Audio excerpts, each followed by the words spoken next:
Shalom, jemaat yang dikasihi oleh Tuhan. Pagi hari ini kita memasuki masa Lenten yang kedua. Sebelumnya kita mari berdoa. Bapa yang penuh dengan kasih dan rahmat, di mana pengorbanan-Mu Tuhan, selalu kami ingat bahwa Engkau begitu mengasihi kami. Terima kasih Bapa atas segala kebaikan yang Tuhan berikan, kasih yang terlalu besar untuk kami. Pada hari ini di masa Lenten, kami mau terus mengingat, bahkan kami mau terus belajar firman Tuhan. Biarlah kami mendapatkan pembaharuan secara rohani. Terima kasih ya Bapa, dalam nama Yesus kami berdoa. Amin. Tema kita pada pagi hari di Lenten yang kedua ini, mereka pun akan berpuasa. Mereka pun akan berpuasa, terambil dari Markus pasal yang kedua, ayat yang ke-19 sampai dengan ayat yang ke-20. Demikianlah firman Tuhan. Jawab Yesus kepada mereka, dapatkah sahabat-sahabat mempelai laki-laki berpuasa, sedang mempelai itu bersama mereka?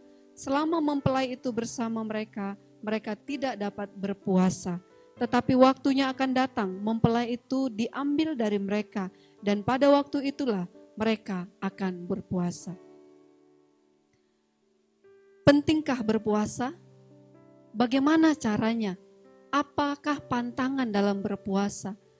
Berapa kali dilakukan? Apakah puasa itu hanya dilakukan oleh agama-agama lain? Banyak pertanyaan tentang berpuasa. Tetapi pada pagi hari ini, kita pun mau belajar dari teks firman Tuhan dari Markus ini, bagaimana murid-murid Tuhan Yesus yang masih berjalan, masih mengikuti Tuhan Yesus dalam pelayanannya.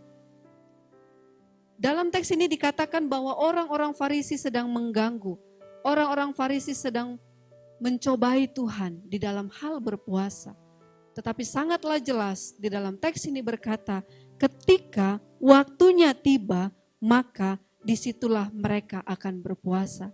Jadi puasa itu menandakan betapa kita penuh dengan dosa. Puasa itu bukan hanya sekedar menahan makanan atau minum. Tetapi puasa itu adalah menyadari kita adalah orang yang dapat pengampunan. Orang yang mendapatkan kasih karunia Tuhan. Orang yang mendapatkan salib Kristus. Pengorbanan Tuhan Yesus.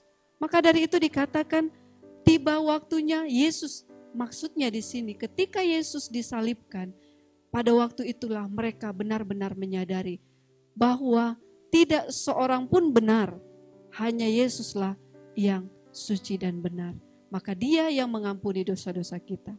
Nah saudara-saudara yang dikasihi oleh Tuhan, secara khusus kita jemaat Metodis, kita diajarkan supaya kita mengambil waktu untuk berdoa dan berpuasa.